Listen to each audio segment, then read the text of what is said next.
What if some of Hollywood's brightest stars were carrying real-life baggage all along? Before the fame, before the red carpets, a few lived lives you wouldn't believe. One took out a family member. Another ran a twisted scheme that ended in tragedy. One got tangled in a secretive group that left deep scars, literally. From Robert Downey Jr. to Smallville's Allison Mack, even the most familiar faces have worn a different kind of uniform. By the end of this video, you'll be stunned at who made it out and who never did.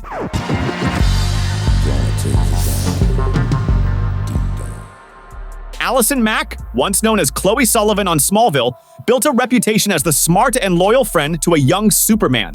Off-screen, her life took a darker turn when she became deeply involved with NXIVM, a group that presented itself as a self-help organization but operated as a manipulative cult under the control of Keith Raniere.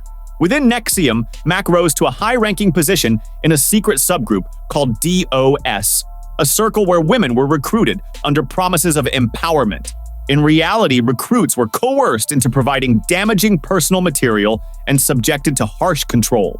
Some were branded with the initials of Raniere and Mack, believing they were part of a sisterhood while becoming trapped in a system of blackmail and obedience. Mack's arrest came in the spring of 2018 on charges of sex trafficking and forced labor conspiracy. In court, she appeared shaken, a stark contrast to her once confident public image.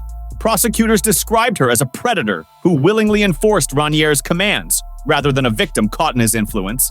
Faced with overwhelming evidence, Mack pled guilty to racketeering and conspiracy, later cooperating with authorities to help convict Raniere, who was sentenced to life in prison. Mack received a 3-year sentence, a fine, and served less than 2 years at a federal facility, later exposed for its own history of abuse. She was released in the summer of 2023. Once celebrated for playing a hero's ally, Allison Mack's real-life story became a grim reminder of how ambition and loyalty can be twisted into instruments of harm. I want to be remembered as a woman who was honest and true and strong. Before Iron Man made him a global icon, Robert Downey Jr. was Hollywood's golden cautionary tale, a genius actor spiraling through addiction, arrests, and prison, living a tragedy that echoed the roles he played. Between 1996 and 2001, Downey's life read like a noir screenplay. It began in June 1996. Pulled over in Malibu, cops found a Magnum, H, Coke, and an unloaded piece in his car.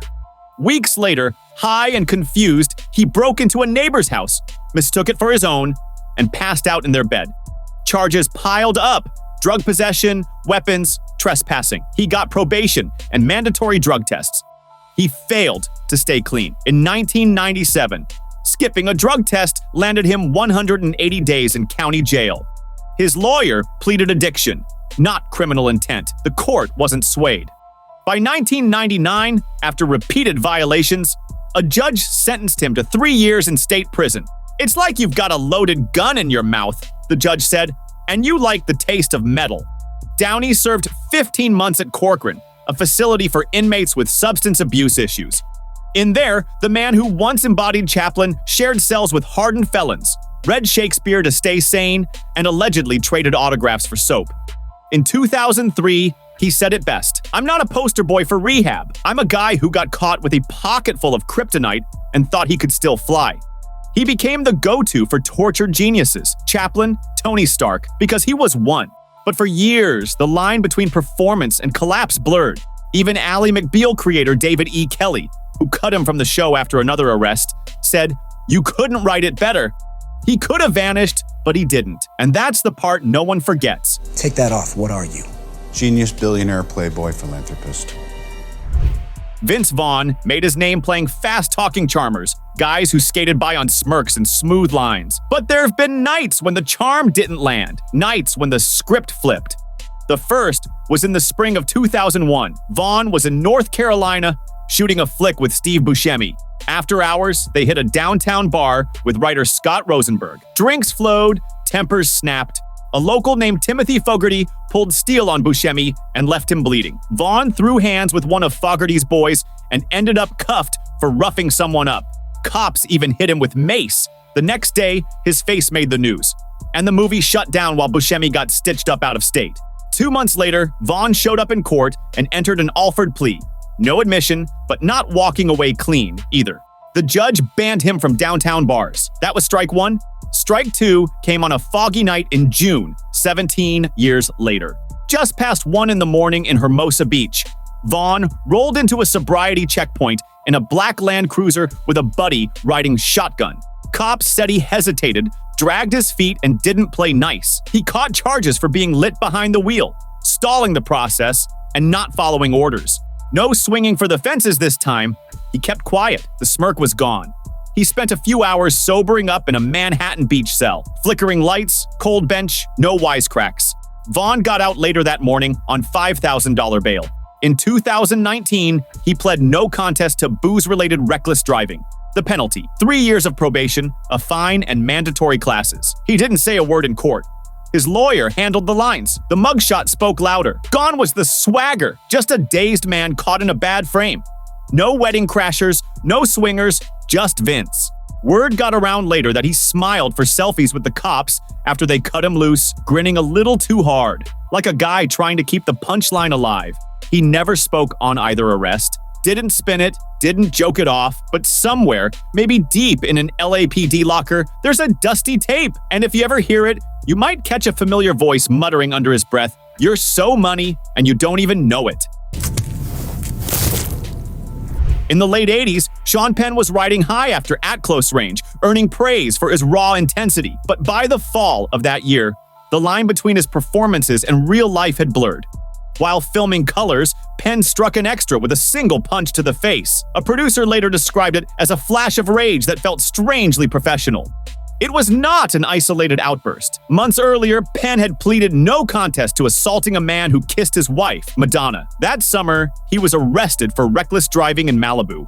Already on probation, prosecutors added new charges. In October, Penn was sentenced to 60 days in Los Angeles County Jail. He served 33. According to a jailer, Penn did not complain, but he looked like a man withdrawing from fame, from attention, and from himself. Jail was rough. After lunging at an inmate who mocked him with a spickly reference, Penn spent time in solitary confinement. Something hardened during those weeks. When he returned to acting, he stepped into Casualties of War, playing a soldier broken by conflict. The casting director later said Penn did not act the role. He embodied it. Swaggering, unapologetic, and bruised by experience. Years later, when asked by Barbara Walters if he had any regrets, Penn simply answered, "Regret is for people who plan on changing." Then he stubbed out his cigarette and ended the conversation. Last year, I went to Iraq. Before Team America showed up, it was a happy place. They had flowery meadows and rainbow skies and rivers made of chocolate. Kiefer Sutherland, the man who saved America hundreds of times on 24, did not fall to terrorism, but to tequila and a wrong turn on Sunset Boulevard. His battle was not against conspiracies, but against himself, played out in breathalyzer tests and quiet mugshots. His first arrest for driving under the influence came after Young Guns in the late 80s, quietly resolved. But by the third incident, there was no escaping the consequences. In the early morning of September 25, 2007, Sutherland was pulled over after making an illegal U-turn. He blew a .16 on the breathalyzer, twice the legal limit, while already on probation from a prior offense. By October, he was charged with driving under the influence and violating probation. He pled no contest and received a sentence of 48 days in jail, neatly timed to coincide with the production break for 24. A producer later described it as classic Jack Bauer efficiency. On December 5th, Sutherland reported to Glendale City Jail. Fellow inmates called him Jack. He never asked for special treatment. Guards described him as polite, quiet, and deeply hurt. He scrubbed toilets and volunteered for laundry duty, trying to stay busy and useful. There was no dramatic trial, only the quiet irony that Jack Bauer busted terrorists, while Kiefer Sutherland was wrestling with his own demons. His release came just before dawn on January 21st, 2008. Cameras flashed. A photographer shouted whether Jack Bauer would ever get caught. Sutherland lit a cigarette and answered simply, "Jack does not drink. I do." That would explain everything. Come on. Danny Trejo never had to act tough. He lived it. Before Hollywood's go-to villain, he was the real deal. A gang enforcer, a prison-hardened ex-con, and a man who once stood inches from a gas chamber sentence. His face wasn't shaped in a makeup chair. It was carved by the streets of LA. the corridors of San Quentin, and the bare-knuckle brawls of prison yards. When Trejo landed on the big screen, he wasn't playing a role. He was being himself. Growing up in the 1950s and 60s, Trejo had a talent for trouble and survival. He was deep in the game before his teens, running with gangs, slinging drugs, and collecting debts with ruthless efficiency. Violence wasn't just around him, it was part of him. In an interview with The Guardian, he recalled, "I went to the hole looking at 3 gas chamber offenses during the 1968 Cinco de Mayo riot at San Quentin. A rock meant for a rival hit a prison lieutenant instead. So we all had crimes punishable by the gas chamber," he said. "And I remember thinking, God, if you exist, everything will unfold as it should. If you're not, I'm fucked." His salvation came through a 12-step program, faith, and an unexpected shot at redemption. After prison, he became a drug counselor, using his own survival as proof that change was possible. Hollywood wasn't in his plans until fate intervened. A producer on Runaway Train, 1985, recognized him from prison and asked if he could train Eric Roberts in boxing. That led to a role as an inmate extra, and just like that, the ex-con became an actor. What followed was an unlikely rise to fame. Trejo's past became his brand. With his tattooed chest, scarred face, and a look that screamed, "Do not mess with me," he became a crime film staple. Directors didn't need auditions, they just needed him to show up. From Heat to Con Air to Breaking Bad, Trejo embodied criminals Hollywood usually had to invent. The difference? His stories were real. Despite his tough image, Trejo never lost his sense of humor. He had no patience for celebrities glorifying thug life.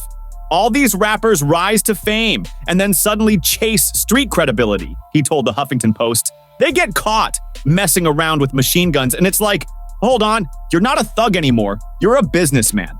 His most iconic role, Machete, the ex-federale in Robert Rodriguez's Grindhouse saga, wasn't just a character. It was a mythologized version of himself, a man who went from prison cells to Hollywood marquees. A cancer survivor, restaurateur, an advocate for recovering addicts, Trejo is an icon of resilience and reinvention. I went from armed robbery to starring in movies. Who does that? Danny Trejo does. And he does it with a smirk, a scar, and a story no screenwriter could dream up.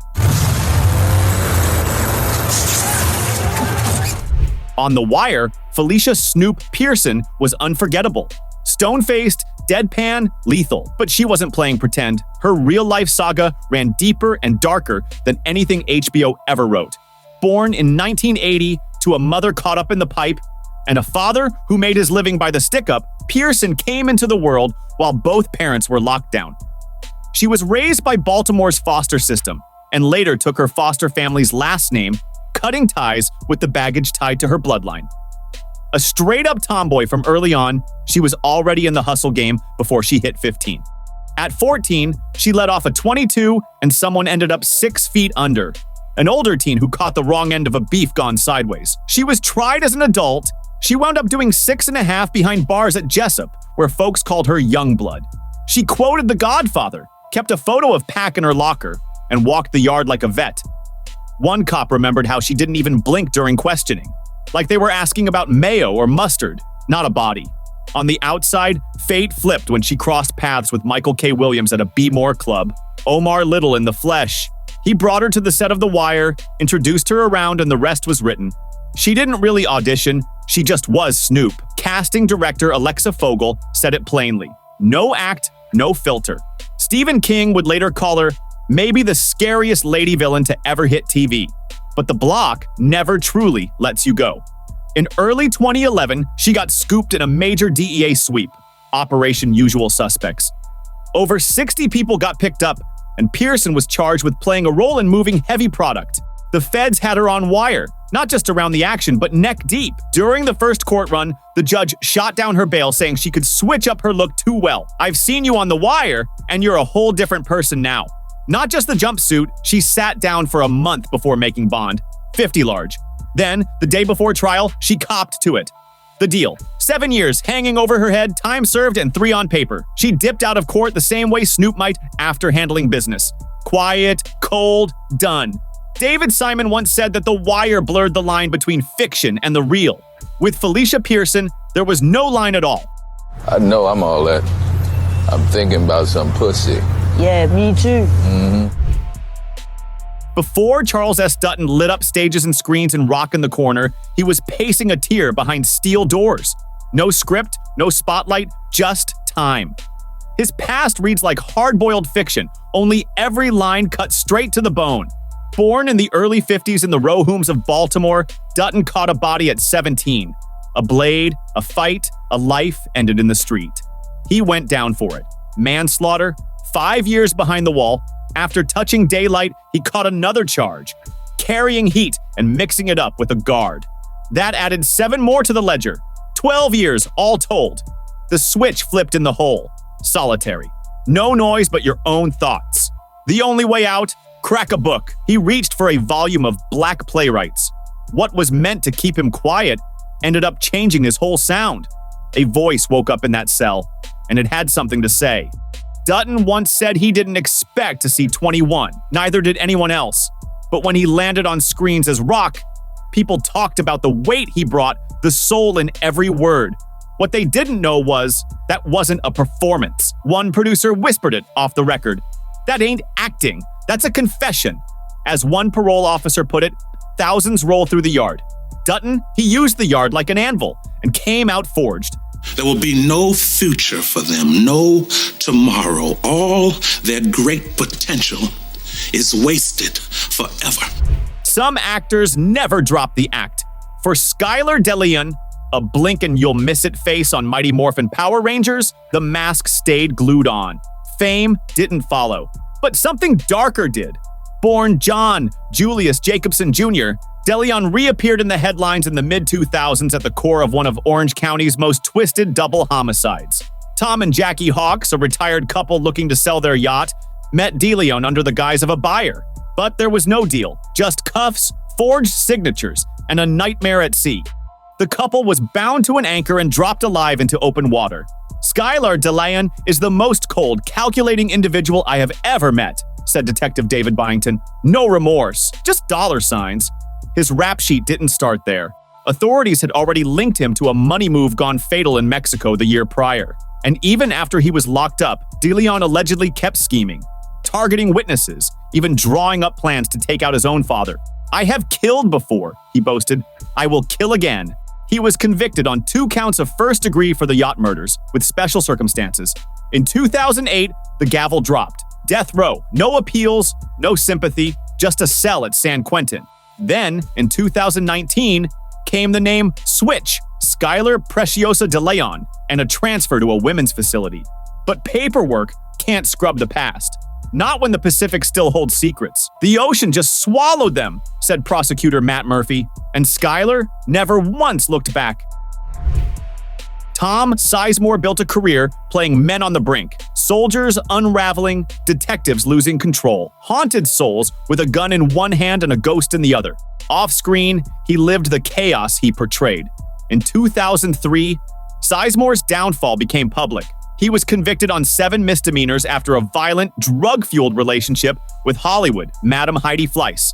Court testimony spoke of assault, threats, and spiraling behavior. Fleiss called him a monster. Sizemore, lost in denial, called it love. In his words, he was guilty only of loving the wrong woman too much. Then came the synthetic urine. In 2005, caught trying to fake a drug test, Sizemore found no sympathy from the court. A judge called it a textbook case of self-destruction. By 2007, police found him hiding in a Bakersfield motel, a meth pipe nearby. Sizemore insisted he was on a film set. They sent him to prison for 16 months. Even in confinement, he blurred fiction and reality. To fellow inmates, he whispered about writing a war film, this time based on his own battles. In a rare interview, he said God was trying to break him, and that he only hoped he would survive. But by then, he was already breaking, piece by piece. In 2019, another arrest followed. Heroin possession in Burbank. His mugshot revealed hollowed eyes and fading skin, like a man trapped somewhere between memory and shadow. Hollywood moved on. Sizemore did not. The tortured characters he once played now mirrored the man he became. Heidi Fleiss later summed it up. He always played the tough guy, but the real Tom Sizemore was afraid of himself. Fade to black. Well, for me, the action is the juice. I'm in. Ryan Grantham, once a familiar face in shows like Riverdale, Diary of a Wimpy Kid, and Supernatural, now calls a cell home, serving life for a crime that flipped his whole script. Back in March 2020, Grantham put a bullet in his mother, Barbara Waite, catching her off guard while she was playing piano. Cold, point blank. Then he grabbed a GoPro and recorded the aftermath. No panic, no rush, just a quiet on-camera confession and a shot of what he'd done. The next morning, he cleaned the scene, draped a sheet, lit some candles like a vigil, hung a rosary on the piano, almost like a send-off. Then he packed his ride with rifles, ammo, and homemade firebombs. His target? The Prime Minister, Justin Trudeau. But halfway through the drive, his head started spinning. He veered towards Simon Fraser University, where he was enrolled, rolled up to the Vancouver PD and turned himself in. At the trial, his sister broke down in court. The judge called the whole thing gutting, said it was a miracle he didn't follow through with the rest of his plan. By Canadian law, second degree means you're locked in for life. Grantham's got to sit 14 years before he can even ask for daylight. He started acting when he was just a kid, popping up in iZombie, Unspeakable, and the Imaginarium of Dr. Parnassus. But none of that matters now, because whatever dreams he had, they died the second he pulled that trigger. Oh! Thanks for watching. If you enjoyed this Vano VHS episode, smash that like button and subscribe for more stories Hollywood doesn't want you to hear. Don't miss our recent deep dive. These Hollywood stars hid their shocking mafia ties. It's packed with names you won't believe. This was just part 1, and part 2 is coming soon.